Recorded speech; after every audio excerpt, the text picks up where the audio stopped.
A medical intuitive assessment tends to have some of the same components as a life path reading, although not quite to the same depth. I do step in through the astrological lens in anything I do. And from there, I then go into really a holographic look at the individual, and it's really a very intimate experience. I look first at the energy fields and actually do an energy field drawing so that I can see how the energy flows, where it doesn't flow, where it may be bound up. And then I do an individual assessment of each one of the chakras, and I actually go into the chakras in my mind's eye. And frequently I'll get a myth or a story or something that makes no sense to me, but usually makes sense to the client. And frequently it can be ongoing issues that still need some ongoing work, or some sort of a trauma or something that the client has experienced that may still be impacting on them both spiritually, emotionally, and physically.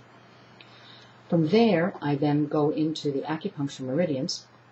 And for me, they light up like Christmas tree lights, so I actually outline them in red.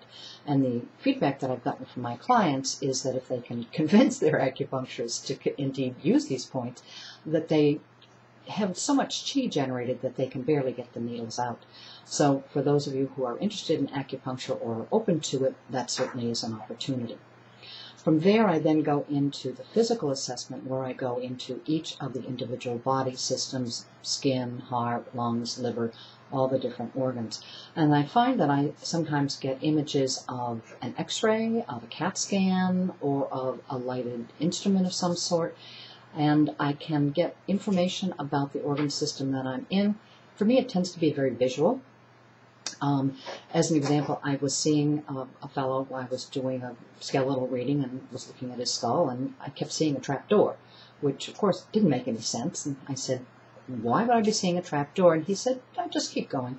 So we went to the end of the reading, and he started to chuckle, and he said, I do have a trap door in my head. He said, I had a tumor, a brain tumor, and they had to do a bone flap in my skull. And he said, and he laughed, and he said, it would look like a trap door. Another client said, when I was doing the reading, I was picking up a lot of food allergies, and she's like, Elizabeth, I don't have any food allergies. And I'm like, okay, just be aware and, be on the lookout in the event that some of these should occur, because not all is 100%. And so 6 months later, she emailed me back and said, Elizabeth, you know those food allergies I didn't have? Well, now I have them. So she was able to be aware probably sooner than she would have had she not had that piece of information from a medical intuitive assessment. It is not a substitute for seeing your primary care physician. It's not a substitute for medical care of any kind. And I strongly encourage people to indeed have a relationship with a primary care physician.